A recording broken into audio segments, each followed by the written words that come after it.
ग्वालियर के टेकनपुर बीएसएफ में पदस्थ इंस्पेक्टर अफसार अहमद ने पुलिस अधीक्षक कार्यालय पहुंचकर एसएसपी धर्मवीर सिंह यादव से मुलाकात कर अपनी आपबीती सुनाई।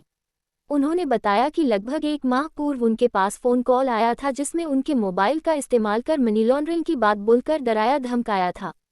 व्हाट्सएप पर वीडियो कॉल कर बात कर रहे ठग द्वारा पुलिस अधिकारी बनकर बताया गया था कि आपका फोन टेप हो रहा है, अगर किसी को इस बारे में बताया तो आपके बच्चों और परिवार के लोगों को अरेस्ट कर लिया जाएगा।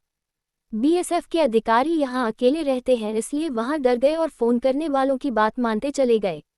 इस दौरान तकरीबन 34 ट्रांजैक्शन में 71 लाख रुपए वहां वीडियो कॉल करने वाले ठगों को थमा चुके थे। इंस्पेक्टर ने यहां रकम दिल्ली में स्थित फ्लैट और अपनी जमीन बेचकर के साथ साथ बैंक में सेविंग की गई रकम इकट्ठा कर दी थी।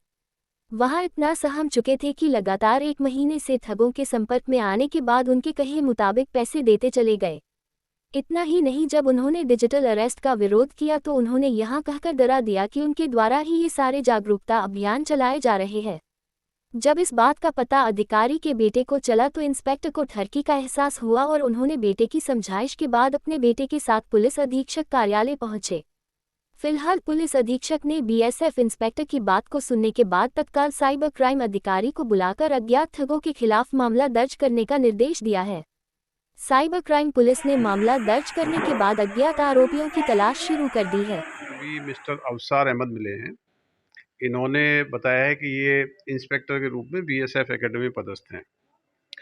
साइबर फ्रॉड के संबंध में इनके द्वारा जानकारी दी गई है कि इनके साथ दिसंबर महीने में कुछ कॉल्स आए थे और कॉल्स में इनको बताया गया कि आपके मोबाइल फ़ोन का उपयोग करके मनी लॉन्ड्रिंग हुई है।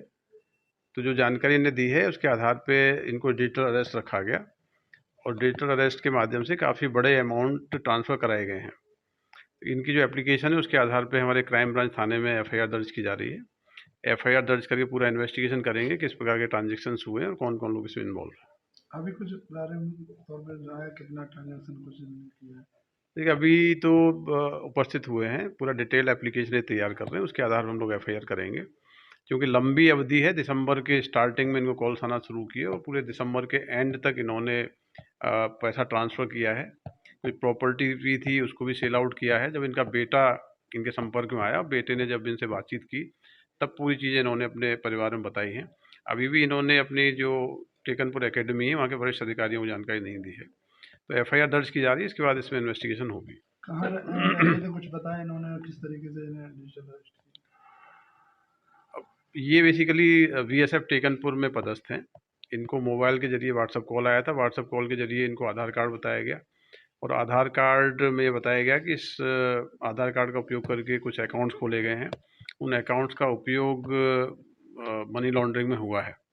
उस तरीके से भयभीत किया गया, भयभीत करके फिर इनको अलग अलग डेट्स में पैसे ट्रांसफ़र कराए गए।